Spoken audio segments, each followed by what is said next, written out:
Isaiah chapter 9. To us a child is born. Nevertheless, there will be no more gloom for those who were in distress. In the past, he humbled the land of Zebulun and the land of Naphtali, but in the future, he will honor Galilee of the Gentiles by the way of the sea along the Jordan. The people walking in darkness have seen a great light. On those living in the land of the shadow of death, a light has dawned. You have enlarged the nation and increased their joy. They rejoice before you as people rejoice at the harvest, as men rejoice when dividing the plunder. For as in the day of Midian's defeat, you have shattered the yoke that burdens them, the bar across their shoulders, the rod of their oppressors. Every warrior's boot used in battle and every garment rolled in blood will be destined for burning, will be fuel for the fire. For to us a child is born, to us a son is given, and the government will be on his shoulders, and he will be called Wonderful Counselor, Mighty God, Everlasting Father, Prince of Peace. Of the increase of his government and peace there will be no end. He will reign on David's throne and over his kingdom, establishing and upholding it with justice and righteousness from that time on and forever.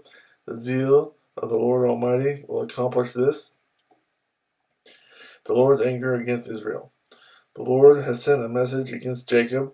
It will fall on Israel.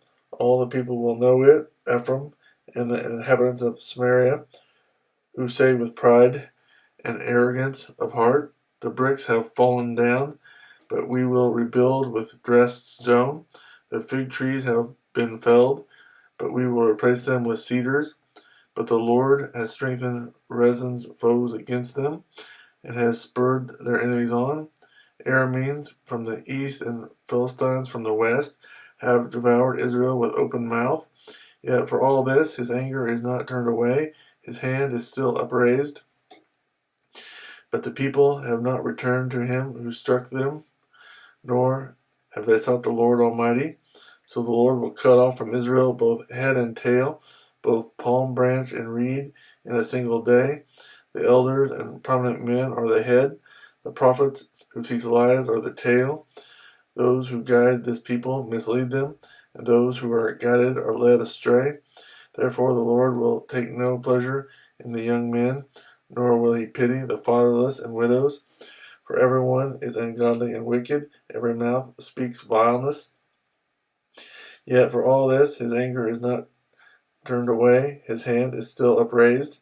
Surely wickedness burns like a fire, it consumes briars and thorns, it sets the forest thickets ablaze, so that it rolls upward in a column of smoke. By the wrath of the Lord Almighty the land will be scorched, and the people will be fuel for the fire. No one will spare his brother. On the right they will devour, but still be hungry. On the left they will eat, but not be satisfied. Each will feed on the flesh of his own offspring. Manasseh will feed on Ephraim, and Ephraim on Manasseh. Together they will turn against Judah. Yet for all this his anger is not turned away, his hand is still upraised.